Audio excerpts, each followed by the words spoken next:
السلام علیکم دوستوں، امید ہے کہ آپ سب خیریت سے ہوں گے۔ ہم اپنی روزمرہ زندگی میں کچھ کام فطری طور پر کر رہے ہوتے ہیں، لیکن اگر وہیں پر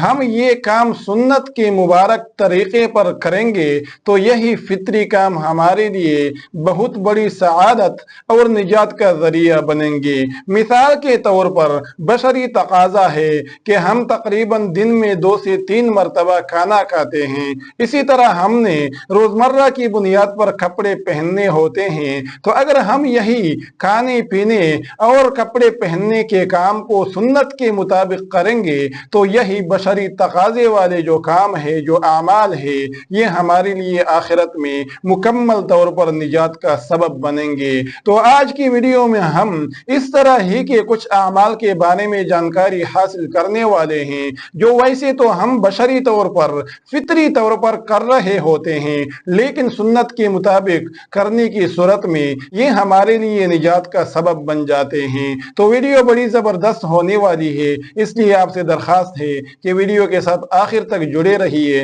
اور اگر ویڈیو آپ کو پسند آ جاتی ہے تو پلیز ویڈیو کو لائک بھی کرنا اور اپنے دوستوں کے ساتھ بھی شیئر کرنا، اور مزید اس طرح کی اچھی ویڈیوز کے لیے ہمارے چینل کو بھی ضرور سبسکرائب کر لینا۔ تو ٹائم ضائع کیے بغیر چلتے ہیں اسکرین پر اور آج کی ویڈیو کا باقاعدہ آغاز کرتے ہیں۔ تو میرے دوستو، حضرت معاذ بن انس رضی اللہ تعالی عنہ روایت کرتے ہیں کہ رسول اللہ صلی اللہ علیہ وآلہ وسلم نے فرمایا، جس نے کھانا کھایا پھر یہ دعا پڑھی، الحمدللہ الذی اطعمنی ھذا الطعام ورزقنیہ من غیر حول منی ولا قوہ، جس کا ترجمہ ہے، تمام تعریفیں اس اللہ کے لیے ہے جس نے مجھے یہ کھانا کھلایا اور بغیر میری طاقت و قوت کے مجھے یہ عنایت فرمایا، تو اس کے اگلے اور پچھلے سارے گناہ بخش دیے جائیں گے۔ نیز فرمایا، اور جس نے نیا کپڑا پہنا پھر یہ دعا پڑھی، الحمدللہ الذی کسانی ھذا الثوب ورزقنیہ من غیر حول منی ولا قوہ، جس کا ترجمہ ہے، تمام تعریفیں اس اللہ کے لیے ہے جس نے مجھے یہ کپڑا پہنایا اور میری طاقت و قوت کے بغیر مجھے یہ عنایت فرمایا، تو اس کے اگلے اور پچھلے سارے گناہ بخش دیے جائیں گے۔ اسی طرح ابو سعید خدری رضی اللہ تعالی عنہ کہتے ہیں کہ رسول اللہ صلی اللہ علیہ وآلہ وسلم نے فرمایا، جو شخص اپنے گھر سے